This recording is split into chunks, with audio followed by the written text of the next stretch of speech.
Disiarkan dari lantai 2 studio multimedia MA Model Zainul Hasan Genggong. Inilah MA Model Podcast. Selamat menyaksikan.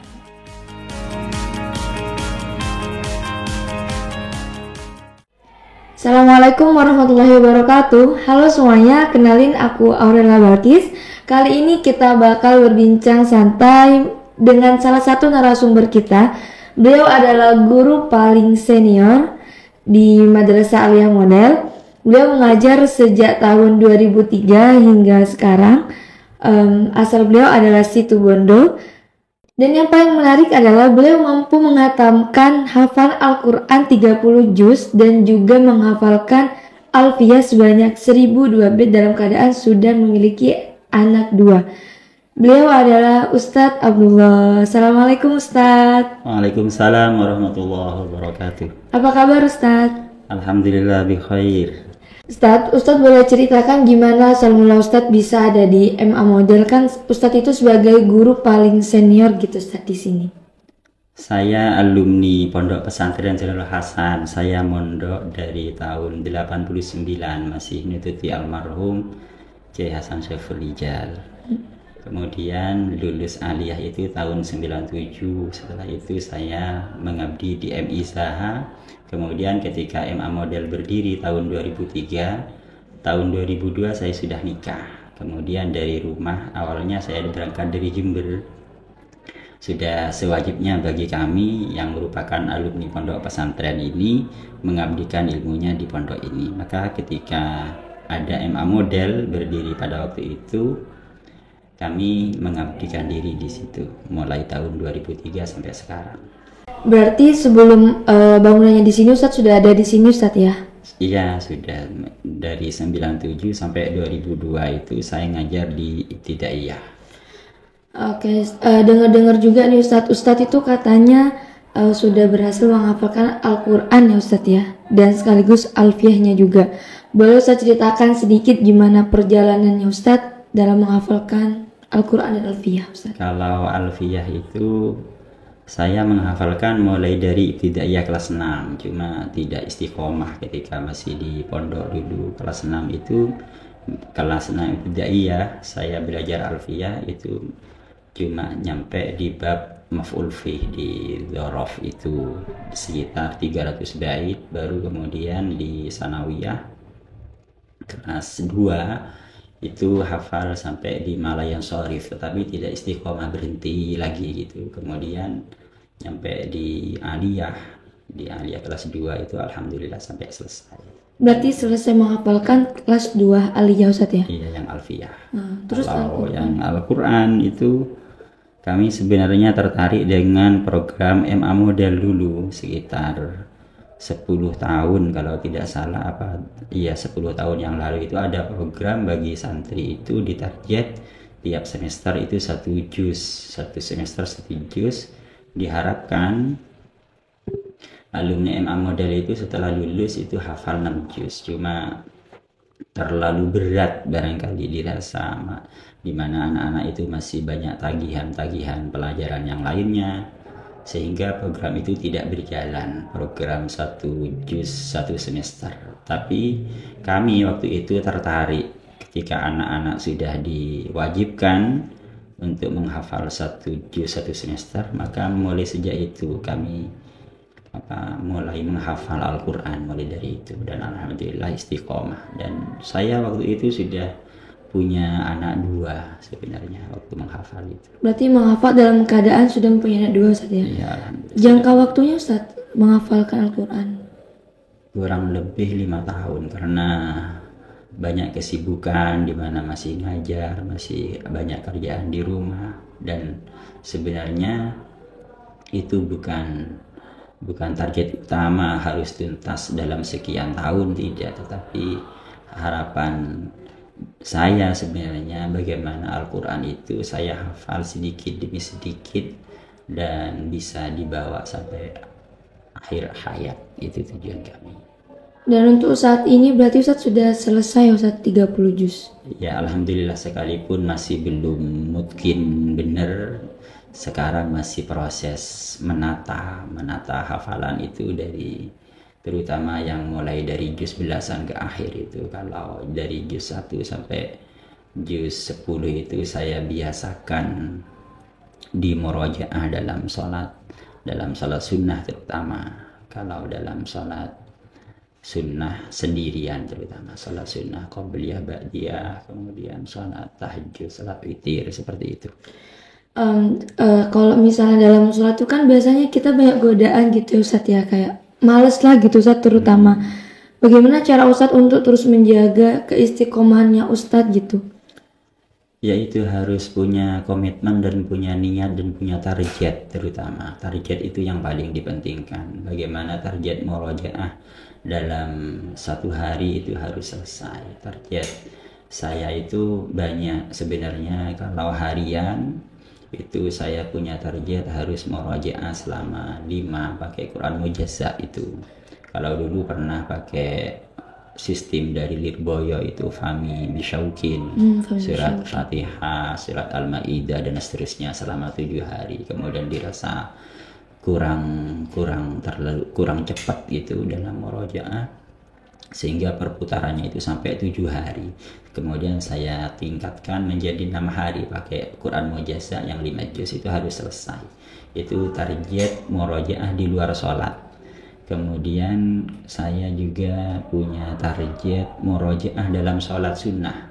Target murojaah dalam sholat sunnah itu dimulai dari juz 11 sampai terakhir itu 1 hari itu harus selesai 1 juz. Kemudian untuk yang juz 1 sampai juz 10 itu sudah dibiasakan sholat sunnah sehari 1 malam itu 5 juz pakai Quran Mujazza tadi. Berarti khusus sholat sunnah juz 11 ke atas Ustadz ya? Betul. Untuk target sendiri yang Ustadz buat 30 juz mungkin itu ada nggak Ustadz?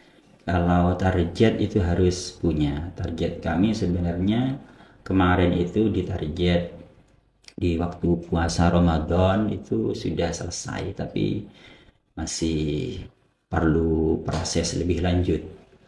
Yang terpenting bagi saya itu sebenarnya bagaimana hafalan saya itu tetap dibawa terus menerus dalam sholat itu, terutama dalam sholat sunnah. Ada metode sholati ila mamati itu, sholatku menuju kematianku, itu bagaimana murojaah dalam sholat itu yang lebih diutamakan daripada murojaah yang lainnya. Karena bacaan Quran dalam sholat itu akan menjadi sentuhan tersendiri. Kalau di luar sholat mungkin masih bisa pikiran kemana-mana, tapi kalau dalam sholat itu kan sudah berhadapan langsung kepada yang punya Al-Quran itu. Di Al-Quran itu kan sudah ada utlu ma uhiya ilaika minal kitabi wa aqimis shalah. Itu baca Quran sama mendirikan salat itu disandingkan dalam ayat tersebut. Seperti itu. Ustadz juga menjadi pembina tahfidz ya Ustadz di MA model ini. Ustadz gimana pandangannya Ustadz kepada anak-anak yang ingin fokus tapi mereka itu takut gitu Ustadz dengan ancaman-ancaman yang belum mereka ketahui sepenuhnya gitu Ustadz? Jadi untuk menghafal Quran itu yang terpenting itu adalah tadabbur sebenarnya, mengangan-angan isi kandungan, dan itu sangat membantu dalam proses hafalan. Kemudian mengetahui juga kaidah-kaidah lughah dari segi kebahasaan, bagaimana ini posisinya dhamir ghaib, anfusahum, kalau ini mukhatab anfusakum, itu sangat membantu. Dan itu saya kira lebih cepat dalam menghafal. Kemudian dan tidak perlu takut terhadap ancaman-ancaman itu, karena itu yang bikin motivasi kita turun sebenarnya, sehingga kita itu tidak mau menghafal Al-Quran, tidak mau berdekatan dengan Al-Quran karena takut kalau hilang nanti. Ketika menghafal Quran itu yang penting tidak melalaikan gitu. Kewajibannya harus dimurojaah terus menerus. Kalau seumpama ada sesuatu yang lupa, itu adalah manusiawi. Diceritakan dalam sebuah hadis itu, Nabi ketika berada di rumahnya kemudian mendengar orang laki-laki yang baca Al-Quran di masjid. Kemudian Nabi itu mendoakan laki-laki tersebut, mudah-mudahan Allah menyayangi dia karena dia sudah melupakan, sudah mengingatkan saya terhadap ayat yang telah aku lupakan. Seperti keterangan dalam Sahih Muslim itu, yang dimaksud lupa dalam ayat dalam ancaman tersebut itu kalau sampai lalai. Wa man a'rada an dzikri fa inna lahu ma'isyatan dhanka. Wa man a'rada an dzikri fa inna lahu ma'isyatan dhanka wa nahsyuruhu yaumal qiyamati a'ma. Qala rabbi lima hasyartani a'ma wa qad kuntu basira. Qala kadzalika atatka ayatuna fanasitaha wa kadzalika al-yawma tunsa.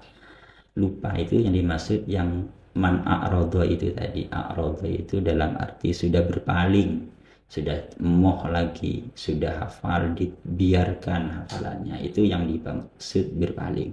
Tapi kalau masih terus menerus itu di murojaah, dan masih ada yang lupa, itu manusiawi seperti itu.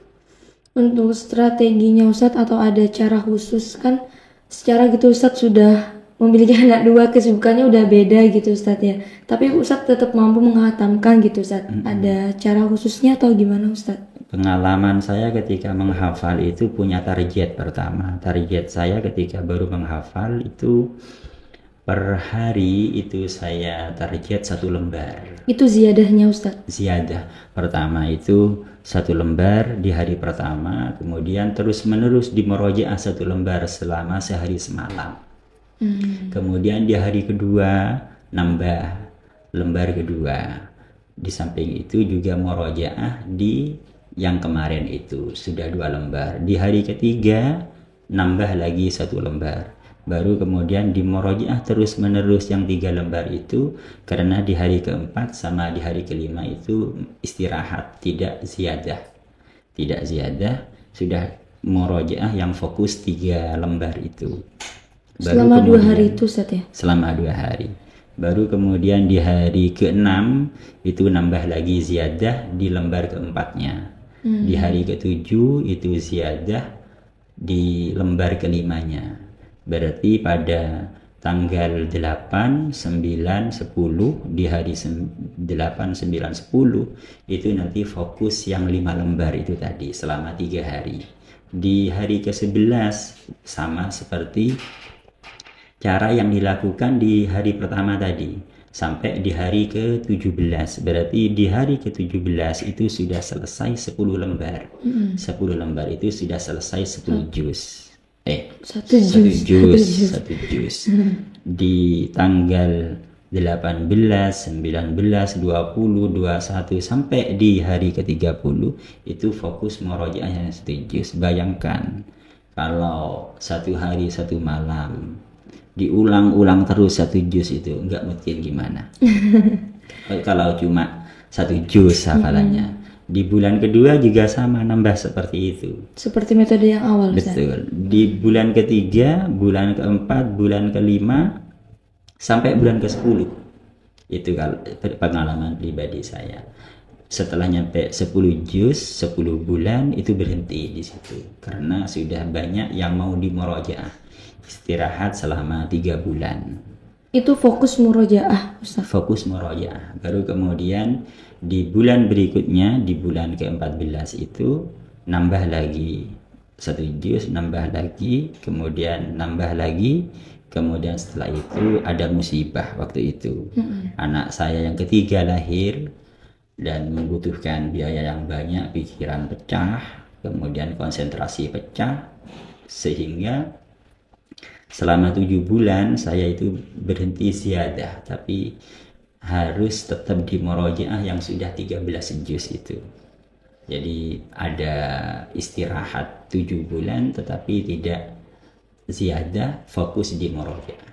Selama 7 bulan? Selama 7 bulan. Baru kemudian setelah itu nambah lagi, dan nambahnya juga sudah tidak seperti bulan-bulan kemarin. Kalau bulan-bulan kemarin itu kan masih hafalannya sedikit, tapi kalau sudah hafalannya sudah di atas 10, itu sudah banyak istirahat ziyadahnya, lebih fokus ke murojaahnya.